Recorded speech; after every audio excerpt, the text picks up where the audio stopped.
All right. Hello, everyone. Welcome back to Toilets and Titles. My name is Justin Stevens.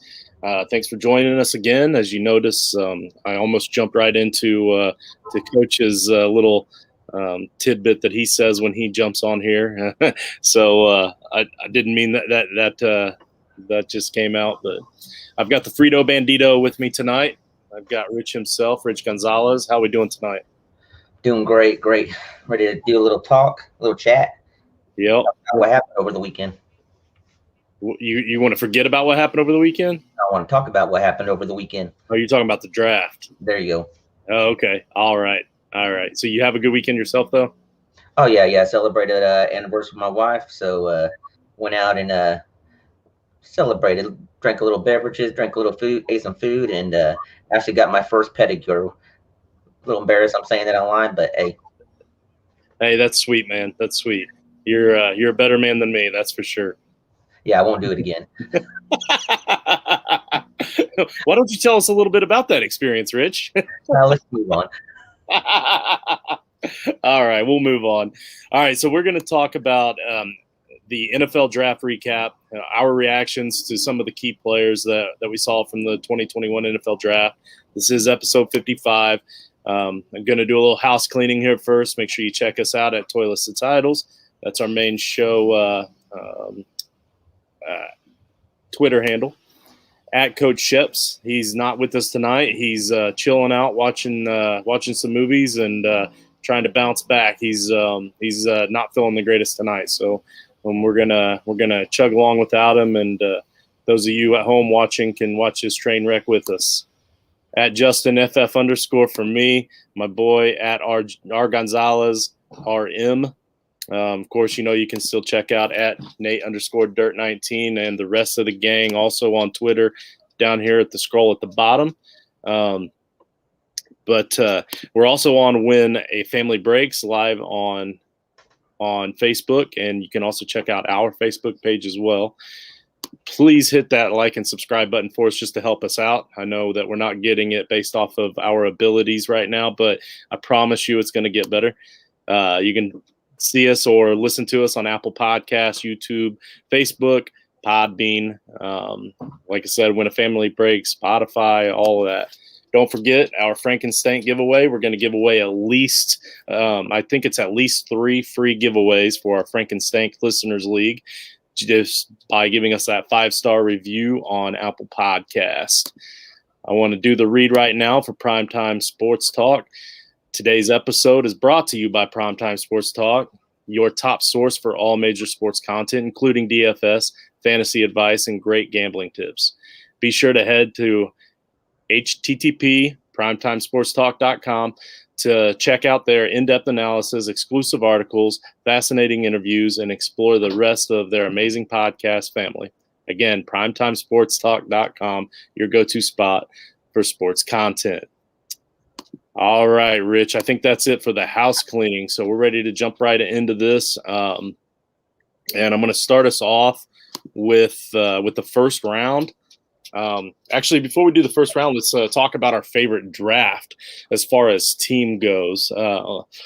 We only have 3 of them written down, myself, you, and Coach, the ones that we thought were going to be able to make it tonight. So I'm going to go over the Jets for Coach real quick. He had written down here the Jets he felt did the best in the draft in his mind. Maybe that has something to do with the fact that they have a new head coach this year, former defensive coordinator, Robert Saleh. The Jets predominantly in the past have picked up talent in the draft. They've just never really known what to do with it. So it'll be interesting to see what they do with Zach Wilson, who they got in the first round, Vera Tucker, and then Elijah Moore, the talented wide receiver out of Ole Miss, Michael Carter. They did need a running back. I was kind of surprised to see that they waited that long for a running back. Rich, what do you think that backfield's going to look like? I don't know. It's an interesting. It's going to be an interesting backfield.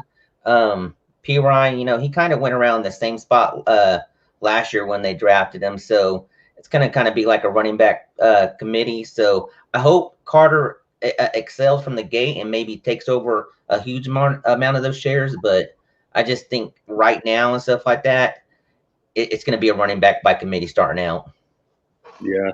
Yeah, it's probably just much like last year. It's probably just a backfield that you're going to want to avoid, at least until we find out a little bit closer to the season to see where they lie and see how the new offense is going to look and see how old Zach Wilson is going to be running that offense. And it was kind of a little bit of a surprise for some that Zach Wilson went that high. I mean, I know leading up to it, the last few days leading up to the draft, everybody was whispering and talking Zach Wilson. But I mean, I don't know about you, but personally, I still did not think that he was the best player on the board at that time.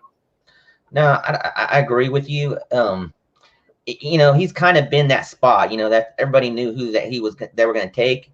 Everybody, wanting Justin Fields to go there, and I don't know. Time will see how it goes and everything. Now, don't get me wrong, Zach Wilson ain't going to be a bad QB. I mean, they actually set him up well, drafting, the line Tucker, and then, getting those key pieces to kind of support him.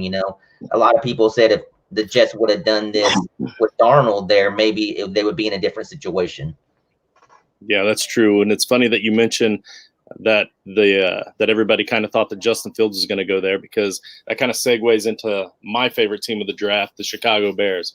I felt like the Bears did an incredible job with this draft. Not only did they go out and get Justin Fields, who I felt was at the very least the second best quarterback in this draft. For fantasy purposes, he could potentially be the best, especially, landing with a little bit better overall team. Also, they went out and got 2 offensive tackles with their next 2 picks in the second round and the 5th round. So they're trying to bolster that offensive line a little bit to protect Fields in that backfield.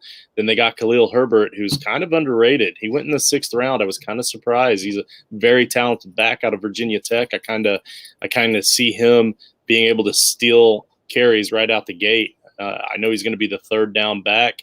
They're going to be healthy, and David Montgomery did show that he is talented in spots, but he was talented when he had a lot of opportunity and when they had an easier opponent. So it's kind of one of those things we don't still really know exactly how talented Montgomery is just yet. So it'll be interesting to see Khalil Herbert contribute to the team. Daz Newsome out of North Carolina in the 6th round. Then they got a couple more defensive guys at the end. So I really like what the Bears did for this offense, especially, and I think that they're going to try to do a little bit better job of that's around Justin Fields' passing style, and I think that they could be successful with it. So it'll be interesting to see what they do with Andy Dalton and Nick Foles back there. Most teams don't carry 3 quarterbacks, but they got a lot of veteran experience, at least for Justin Fields to follow. That's for sure. Yeah, it's going to be interesting to see how they start out the season. I would still like to think that they're going to start out with Dalton, just to get the season going and everything. And depending on how the season goes, bring in Fields, kind of like situation with the Dolphins last year. They did a great job picking up those 2 offensive tackles that they're going to work in, just to get ready for that future, to protect him. Khalil Herbert, we've talked about him, just being, coach was big on him, just to being overall, good a little bit at everything, not great at one thing, but just overall great. The thing I don't know about it is, you got Montgomery back there, plus they're bringing Cohen back. So another, tough situation where Khalil Herbert probably ain't going to produce much at the beginning of the season and get limited touches, but work his way in depending on what happens with Montgomery. Yeah, no, I understand that completely, and I've always been a big fan of Cohen as the 3rd down back. He's very shifty, very talented. So, but I want to talk a little bit more about the team that you chose, and there's one particular reason why I want to talk about them, because PFF.com gave them a C on their draft, and I couldn't believe that. Based off of the talent that they drafted, this was definitely much better than a C level. It's a C-level draft, and that's the Pittsburgh Steelers. Rich, why did you choose the Pittsburgh Steelers as your team with the best draft of the season? Man, I mean, I thought they did an awesome job. You sit there and think about it. They drafted Najee Harris, 24th overall, day 1 starter on that team. Kind of reminds you of Le'Veon Bell going there now, if you really sit there and think about it. You know, they already got 3 great receivers, you know, Young, you know, and, you know, with Najee Harris. And then you sit there and think about Pat Freiermuth, you know, he's going to be sneaky good. I mean, we've talked about him a lot, but it almost sets up with, you know, Ben, you know, he's going to go in and do what he does.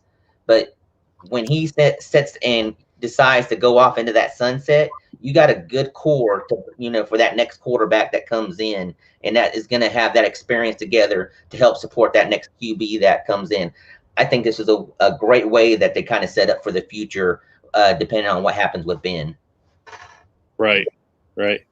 Yeah, I'm going to talk a little bit more about Pat Freiermuth here in just a minute, because I've jotted him down in my second round thoughts that I wanted to kind of discuss. But real quick, just a quick rundown of some of the things that happened in the first round. You got Trey Lance to San Francisco. You got Pitts to the Falcons. Chase went to Cincinnati. Of course, Fields, what does he do for Colt Kmet?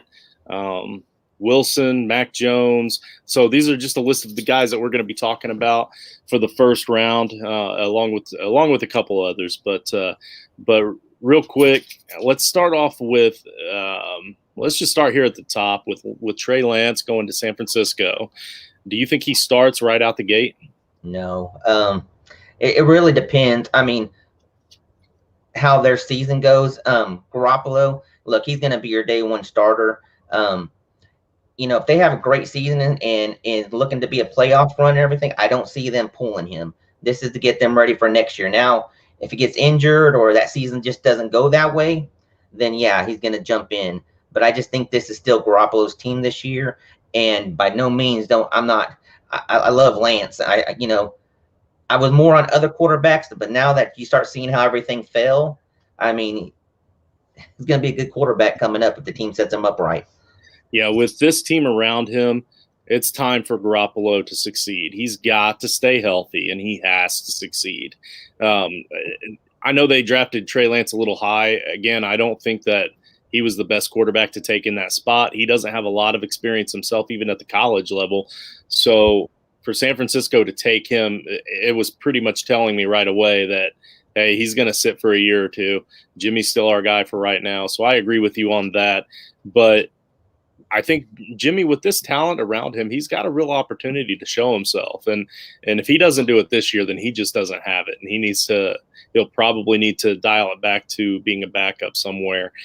So yeah, I think we're in agreement on that one. And I think we might be in agreement on this next one. I know that John is definitely in agreement on this one, but that's Matt Ryan with Pitts coming on as his new tight end / wide receiver / overall talented beast. I know a lot of that is Twitter talk, but it's also kind of true. The dude is extremely talented. So what does that do for Matt Ryan? Is he a buy now, even though he's an older quarterback? He is. I mean, you have to jump on board. I mean, they already had, Jones, Ridley. You add him to it. Now, look, it just depends on how the season goes and how quick he learns onto this offense. Yeah, he's generational talent and everything, but man, when is the last time you've seen a tight end come in and just excel the first year? It's very tough for them to learn the offense and, just everything in general. I hope he excels. Now, yeah, he is the future of the NFL, but I just don't see it this year. He's going to be a great talent, and he's going to have his bright moments this season. I am buying now Matt Ryan maybe for the next 2 years, but make sure you have someone else there to back him up. Yeah, that's actually what I was going to say, kind of, except I was going to lean more towards redraft. So yeah, for redraft purposes, yeah, I am going to boost up Matt Ryan a little bit in my rankings. He's on again, off again. Even with talented teams in the past, he's bit the dust on us for fantasy purposes sometimes. So you still got to be leery. You got to be careful. Don't draft him as your QB1. Don't get too overly excited about it. For dynasty purposes, I'm actually selling because of this Kyle Pitts news, because I think a lot of people will be higher on him. And I think that maybe you might be able to get a little bit more out of him this year than what you might have been able to get last year. And he's probably only got a few more years left. So right now might be that small window of opportunity for dynasty purposes to sell him. But like I said, for redraft purposes or win now mode, if you're trying to win that title now, he might be a good guy to go pick up. No, that's a good call. Let's see. We got Chase to Cincinnati. The question that we had on the show notes here is who is to sell, Higgins or Boyd? That's a tough one. Yeah. I mean, Burrow had good chemistry with Boyd last year when they were in there. Yeah, Higgins, it was, he was still learning the system and everything. I just find it hard that he doesn't go away from Boyd starting out. So, and then check, once Chase jumps in and everything, they're going to be spreading that ball. But I just find it hard to sell on Boyd this first year. I mean, to just get rid of him. I think they have that chemistry. Yeah, I can see that. I don't see a reason to necessarily go out and sell either one of them. I kind of, for dynasty purposes, I kind of like that shiny new toy, and you got Higgins.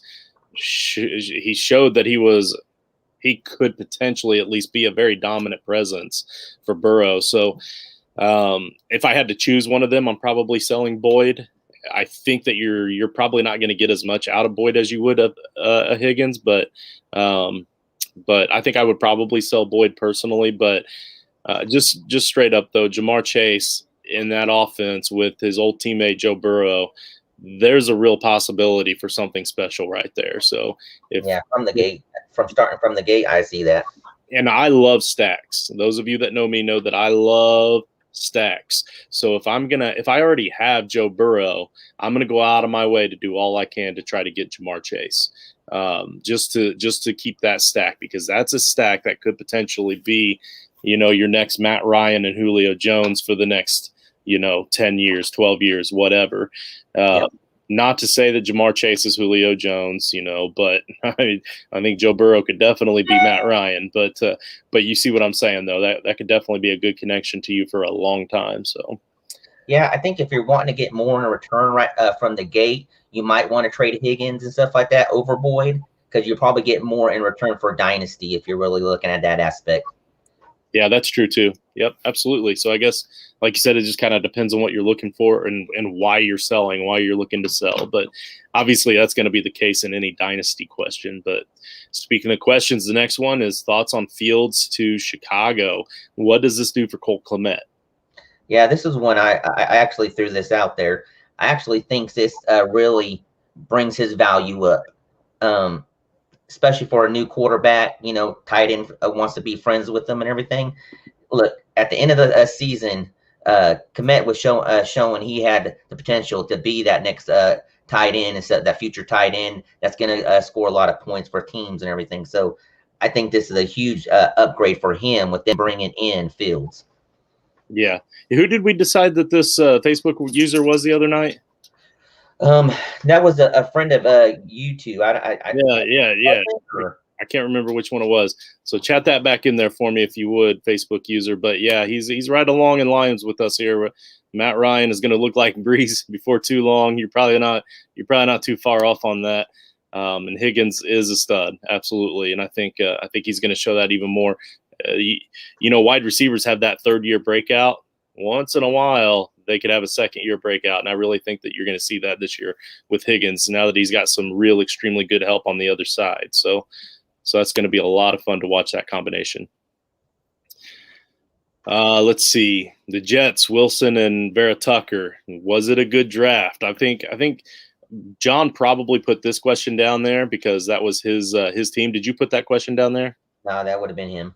Yeah. Okay. So, I mean, yeah, absolutely. I think that was a good start to what was a good draft. So yeah, I mean, I don't really know what else to say about that. I mean, they needed a quarterback. I probably wouldn't have went with Zach Wilson personally, but they did go with Zach Wilson. They liked Zach Wilson. So, and they'd been telling people several days ahead of time that they were going to go with him. So obviously they see something in him. And then and Vera Tucker, man, he can get the job done. So I don't see anything wrong with that draft at all. Yeah, if you look at the Jets draft, I mean, we talked about this. Look, Wilson and Darnold, aren't they the same kind of QB, don't you think? The only difference is the Jets did it different this time, building around their rookie quarterback, you know? Yeah, and Vera Tucker to help shore up the inside, that line on the inside. Maybe they're finally telling their fans, hey, listen, we're going to protect our quarterback this time, and we're going to try to make something out of this one. We're not going to waste this one like we did the last one. Exactly. But they also did that by finally firing their coach. But oh, hey, we were wrong. This one's Uncle Steve. No wonder he is agreeing with me on everything. Yeah, I don't know why it's saying Facebook user either. That happened a couple nights ago as well with one of it was someone different last time. Yeah. Yeah, so we're not sure why either, Uncle Steve. But yeah, no, that explains why we're agreeing so much. All right. What else do we got here? What's next? Mac Jones. New England. I don't know what your thoughts on it. I really thought the way everything was setting up, Patriots were going to go after Fields, and Chicago snuck up and took him. But I mean, I think Fields would have been a better fit there, the way New England's been setting up their offense this past year for Cam. So it kind of made sense at first. That's the direction they were going. But Mac Jones, it's a great consolation quarterback to get. I mean, I do like him. Depends on how they set up for him after this season and everything, and depending on when he takes over. Do you think he takes over at all this year? Hold on. I hate to admit that I wasn't listening, but I'm in the middle of a draft right now. So this is a rookie draft, and I'm up.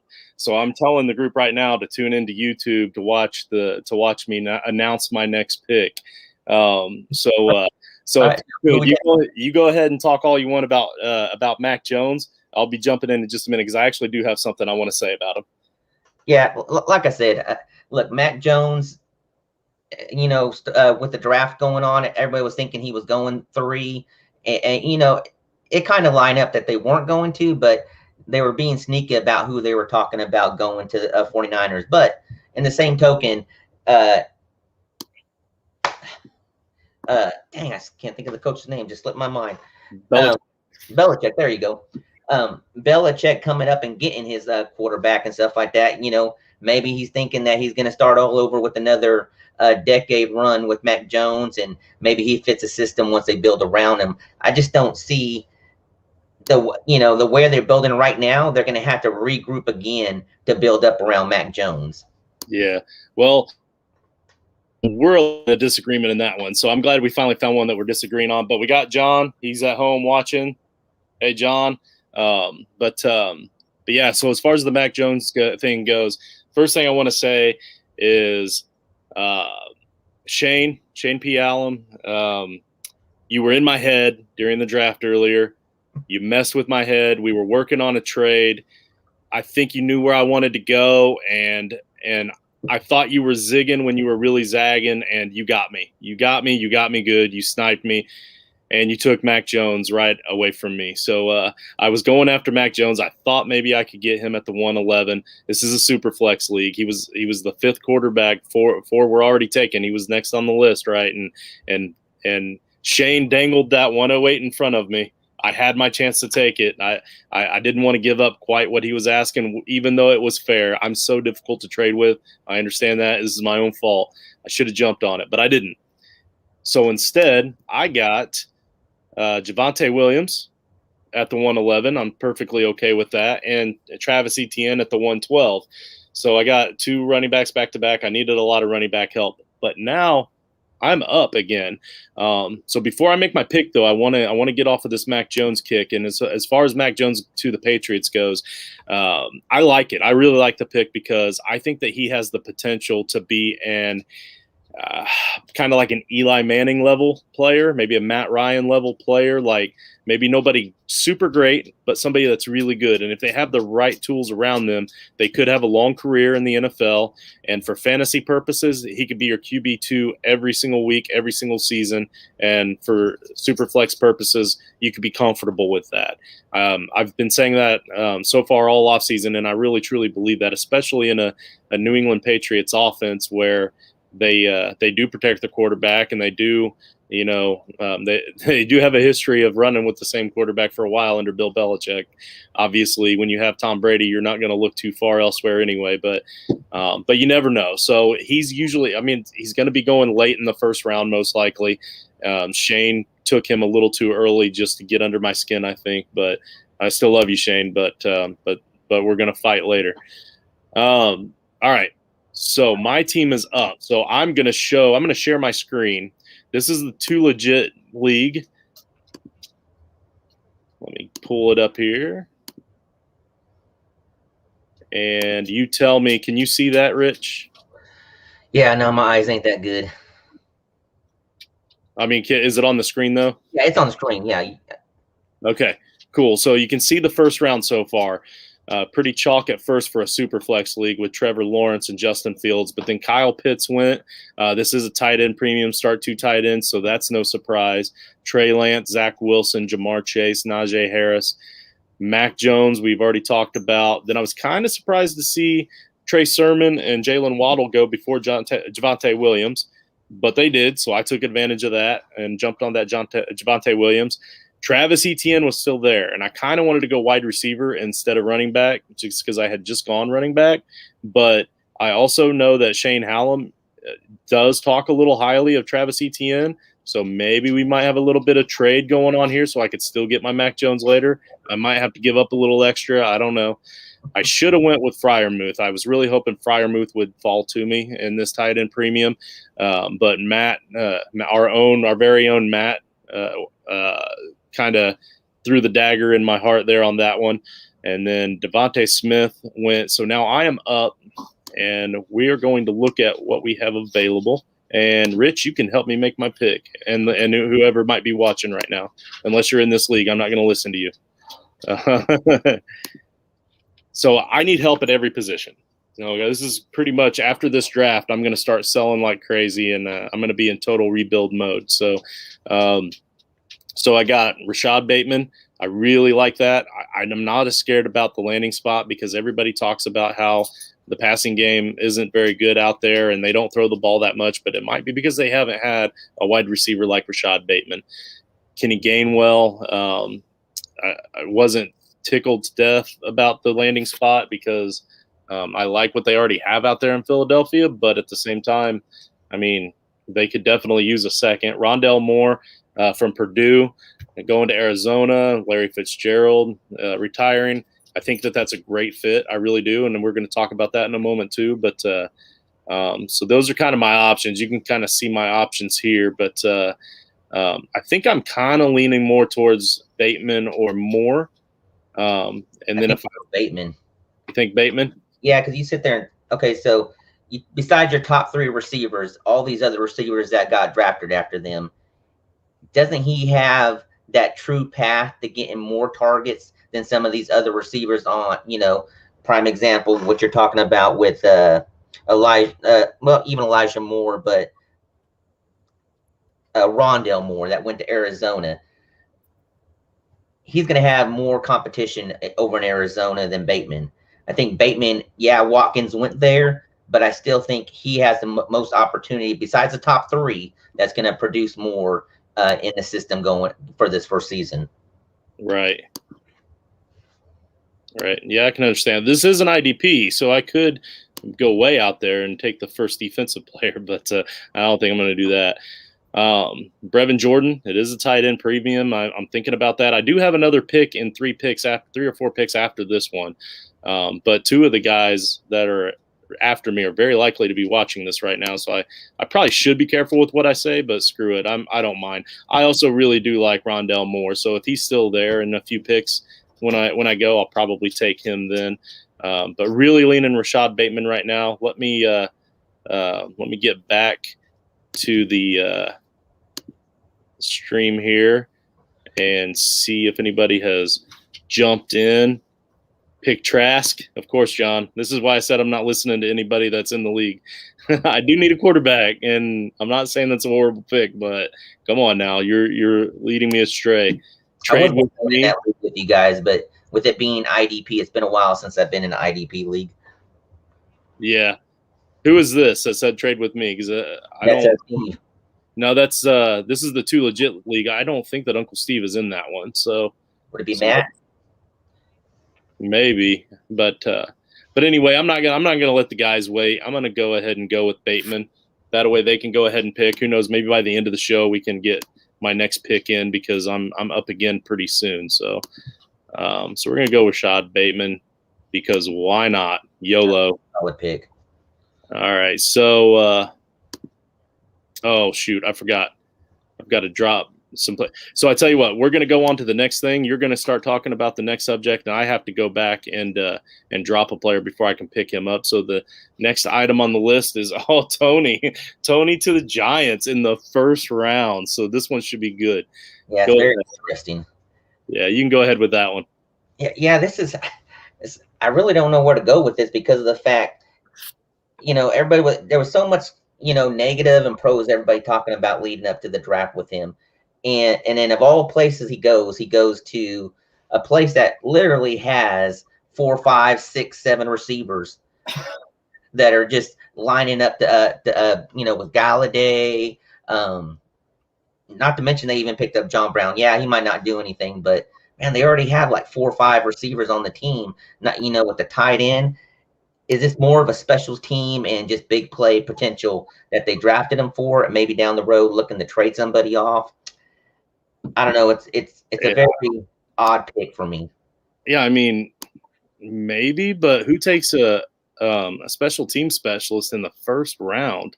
And you could tell too, the fans were not real happy about Kadarius Toney in the first round. He's kind of a one-dimensional player, really. So. But then again, I will admit this much. A couple of years ago, I was wrong about one DK Metcalf that seemed like a very one-dimensional player in my mind. I was very wrong about him. So it's very possible we could be wrong again, and that maybe Gettleman actually knows what he's doing. But that just sounds dirty coming out of my mouth. I don't think that David Gettleman knows what he's doing. So, well, I get one-dimensional and stuff like that, but it's not even that. It's the fact that they already have so many receivers there. Where does he fit in? It's Gasshole. That's who it was. Okay. What's up, buddy? Glad you're in the chat. That's Fry. That's Coach Fry. Okay. That's Coach Fry. So we have 2 coaches. We've got the coach, Coach John Sheps, and then we got another coach, Coach Fry, who's good friends with Coach Sheps. So so we call them both coach out of respect, Elijah Moore, that would not have been a bad pick. So I guess that means that's where he's going. He says, come on down. I believe John was right after me. So There you go, John. You're welcome. If he blows up, you owe it all to me. Okay. Let's see. Yeah, we've exhausted Tony. And let's go on to that next since you did draft him, Etienne. Yeah. So like I said, I did get the golden opportunity to draft 2 running backs back to back, and in this particular case, I went with Etienne.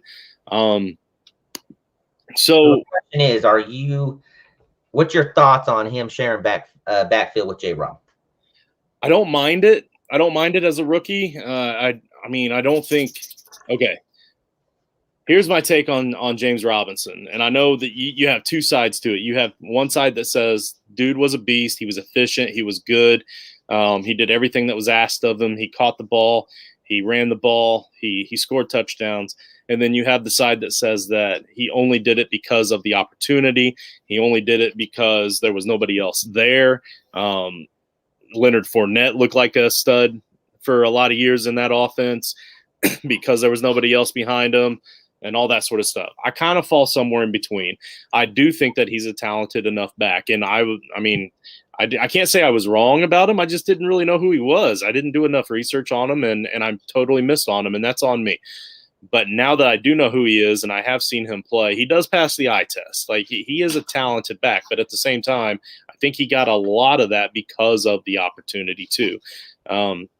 Maybe a little less opportunity might even help him with efficiency even more. Like they don't have him out there for every single down. So when he is out there, he's got fresher legs,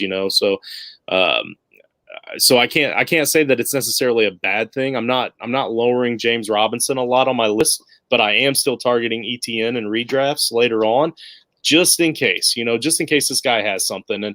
And ETN does not pass the eye test to me nearly as much as James Robinson, but at the same time, I do think that there's opportunity for him to get some year one carries, some year one looks, and he does have the athletic ability to break one or two. So I'm kind of leaning on drafting him now, late in the first, hoping that he has a couple breakout runs, and then maybe I can get something better out of him.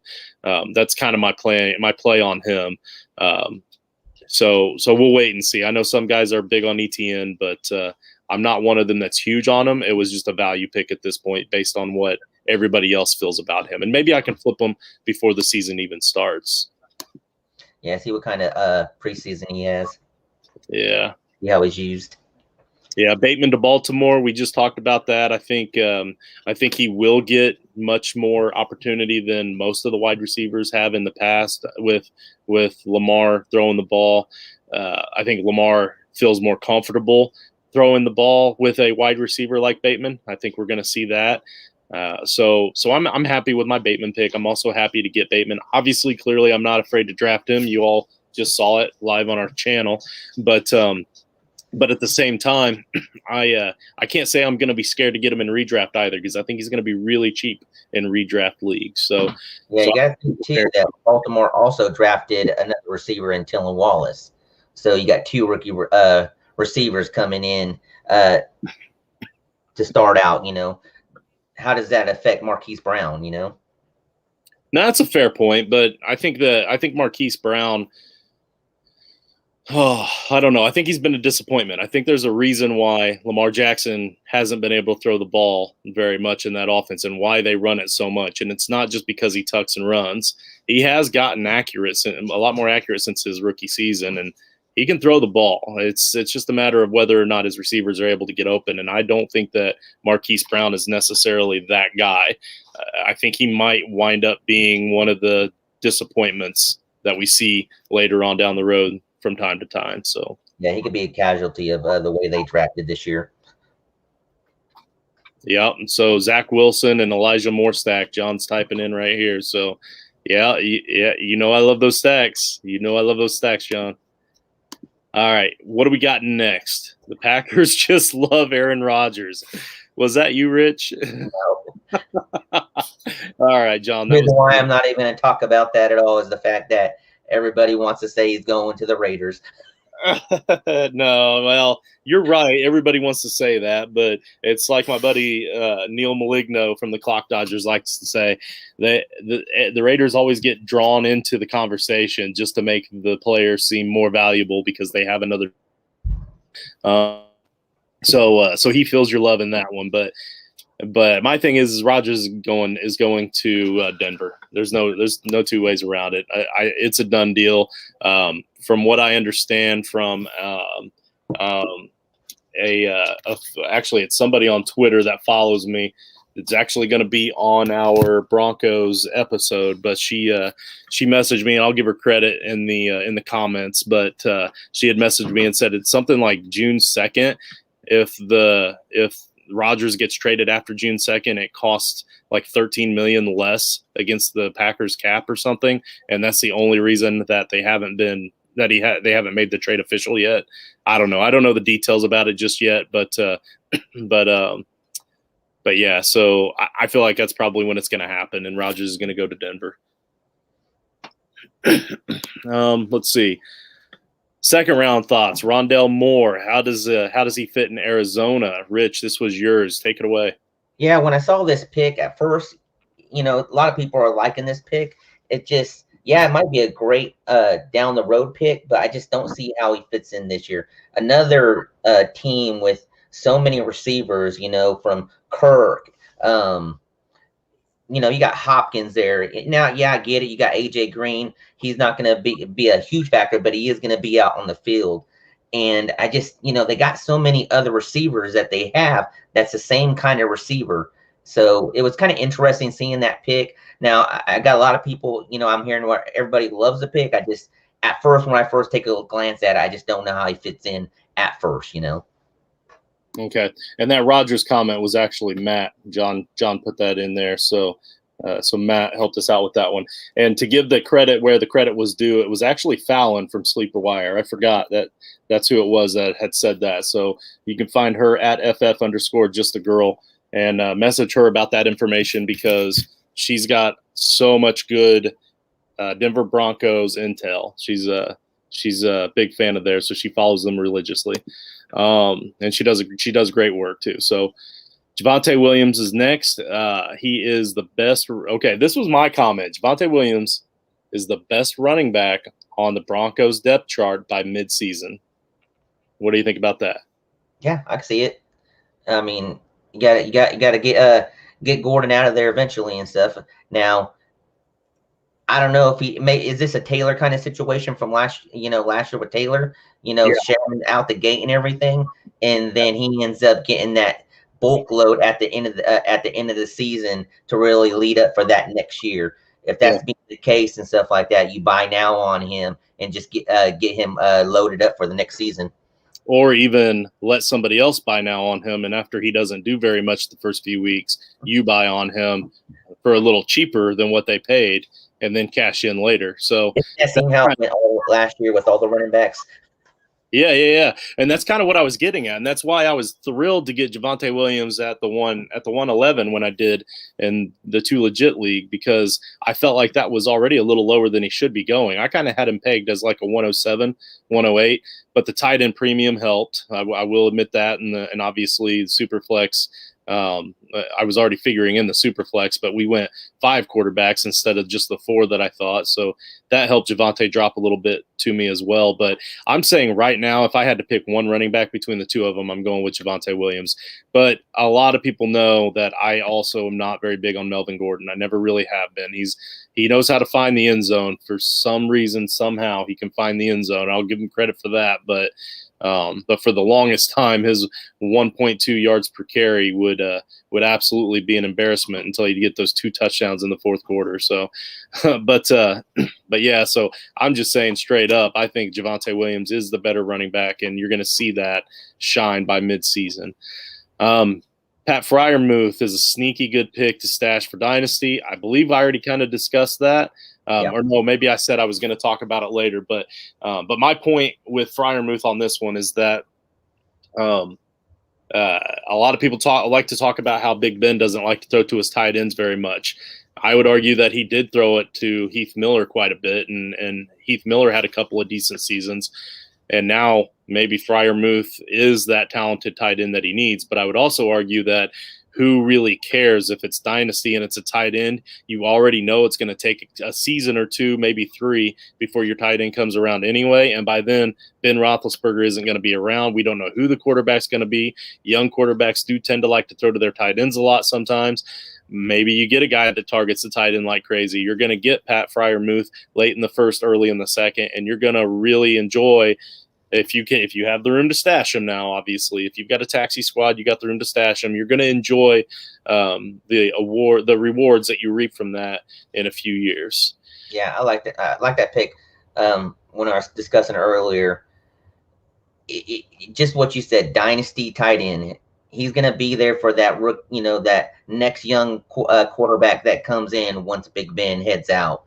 So I think it gives that time for him to really go in, learn the system, and be ready when it's time to step up.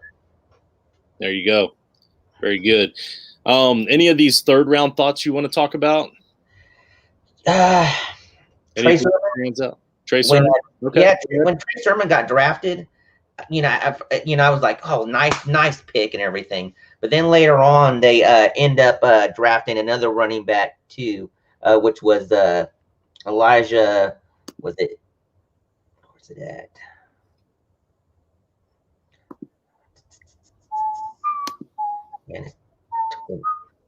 Elijah Mitchell. There you go. Sorry. All right. And then, they come in and draft him too. But then I'm saying, okay, well, still that ain't bad. But then you sit there and think about even their running back depth. They got Gallman there. They got Mostert. They got Wilson.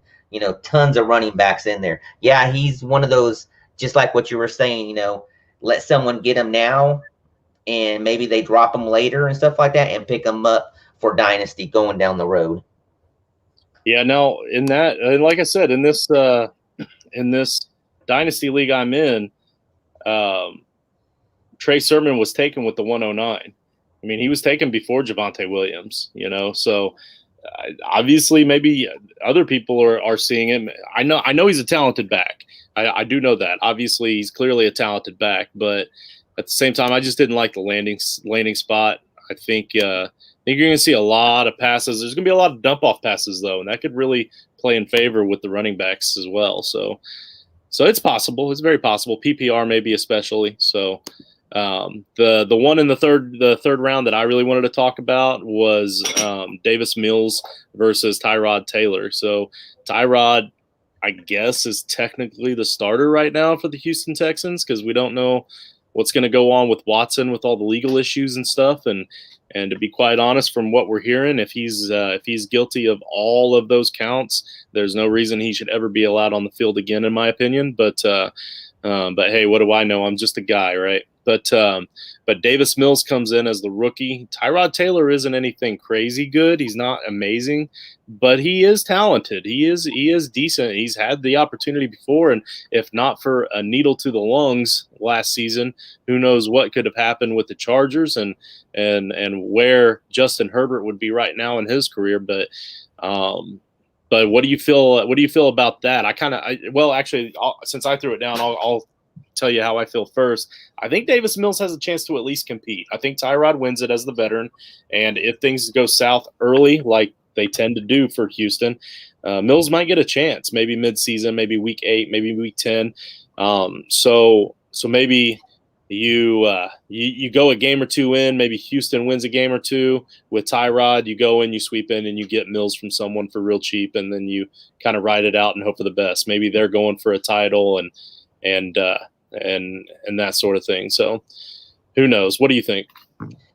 I think Taylor's team this year. I hear a lot of good things about Mills. He's still raw, and I think it's one of those, he needs to sit a year. If they get to the point where they're just seeing, it might be a lot sooner than later and stuff like that, where they need to make that switch. I just think he's one of those potentials where you throw him in there too early, it might ruin him.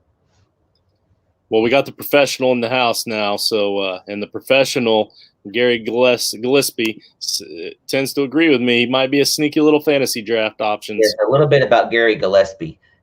He is my best friend. We do all fantasy drafts together and everything, so him and me always tend to differ on everything we go at and stuff. So great guy right here. So what you're saying is this guy always has that professional opinion, right? In his mind. In his mind. All right. He'll say the same thing about me. All right. But you do, right? Yours is legit, right? Nah. He's there with me and stuff like that. I'm learning from the best being with you guys. Okay. Yeah. The only thing I've got are dad jokes, but thank you very much, Joseph Clark. I appreciate that. Congrats on Kwity Paye. I was tickled with it. I really wanted an offensive tackle. Not gonna lie, I was really pulling for an offensive tackle, and when they didn't go offensive tackle, I mean, my initial thought was, oh, whoa, wait, that's not an offensive tackle. But then you think about Kwity Paye and his edge rush ability, and the fact that we're going to be losing Justin Houston. I mean, this is a really good pick on a Colts team level. So that's really awesome. And then they did not go offensive line. Like they took a tackle in the very last round, and I was concerned. But Uncle Steve actually mentioned to me that they're talking about moving our guard out to tackle. So we'll see. We'll see how that happens. But see how it works out. Trayvon Jenkins. You have any thoughts on Trayvon? I almost wish Raiders drafted him, but he's gonna be a good lineman. I mean, the Giants could use all the help they could get from that standpoint. So, all right. I don't know that we really have much else. Do you have anything else you want to throw in? I know you commented something down here in the notes about the Browns defense. Yeah, I know we don't typically talk about defense much and everything, but you got to think the way what they've done in free agency and everything, and then what they even did with this draft, with their picks and everything. That defense just keeps on getting stronger and stronger. And if you're in a league where defense is part of your team and everything, this is a good team to look at. Right. Yeah, and they went Greg Newsome in the first round. They went Owusu from Notre Dame in the second round, cornerback, linebacker. So that defense is kind of starting to get better, get younger. Greg Newsome on the outside, man. I do love that pick. I think like I said, I think they did a real good job as far as what they did in free agency. And like I said, not a lot of teams do, not a lot of leagues do defense anymore. But if you're in a league where they do, I think that this is a good opportunity to jump on one that's going to return some reward for you.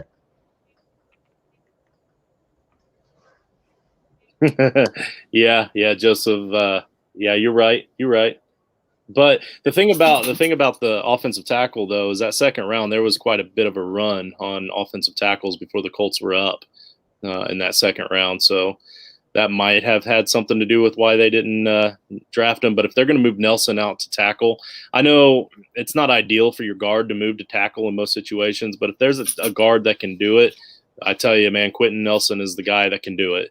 So hopefully, if that is the case, if that is their plan, that's what they're doing. If not, I hope that there's some free agent tackles out there that they can still sign and pick up. And I looked at the list earlier. There's still a few out there that still have some years left in them. And but yeah, it's a little bit of a concern, especially since Carson Wentz needs all the help he can get. Yeah, knowing Nelson, he could do it. I hope you're right. Absolutely. And I never rooted for the Giants very much, even with Eli, until you started chatting in here in the group. But I hope your Giants do well as well. I'll trade you Soldier for what? Are you in a league with me as well? Jeez, I'm in too many leagues. I cut way back too. I cut out like 10 leagues this year. I need to refresh this. This still says that John is up. No, John, you're still up. Are you trying to make trades? You're probably waiting on me to get off here so I can check my trades, aren't you? Yeah. All right. Well, I tell you what, then we're going to make John happy. We're going to Cowboys, baby. He got to get in. He had to get in his shot before we left. I think that was a shot to you, Rich. He's a big Cowboys fan and stuff like that. I think him and Coach would get along good. They'd have a lot to discuss about how they did in the draft as far as defense too. All right, yeah. Now, don't forget to hit that like and subscribe button. I've got the scroll down at the bottom. Don't forget that 5-star Apple review for your shot at free entry at the Frankenstank League. Hit that like for us out. Don't forget, we are really close to finally dropping some episodes on my other show, at Handler Show. That's the Ball Handler Show, where we're going to be talking a little bit about sports of all sorts, and it's going to be sports I don't know a lot about, and I'm trying to learn a little bit more about them. Like let's say, for instance, pickleball. That one was an interesting episode. It's actually a lot of fun because we had a really cool guest there. Pickleball. His name's Gizmo. You should look him up. But that's it for episode 55. Don't forget to check us out at Toilets and Titles, at Coach Sheps, at JustinFF_, at R Gonzalez RM, and then all the other guys that we were scrolling across the bottom for the entire time, and then of course our other co-host at Nate_Dirt19. Rich, you got anything to say on the way out? Nope. Great weekend. Let's start over again and go to work and then come back and enjoy it next weekend. All right. You all get some rest. We will see you next Saturday. Calm down from your NFL draft hangovers and just enjoy it. Enjoy all your shiny new toys that your team's got. Hey, give me a call.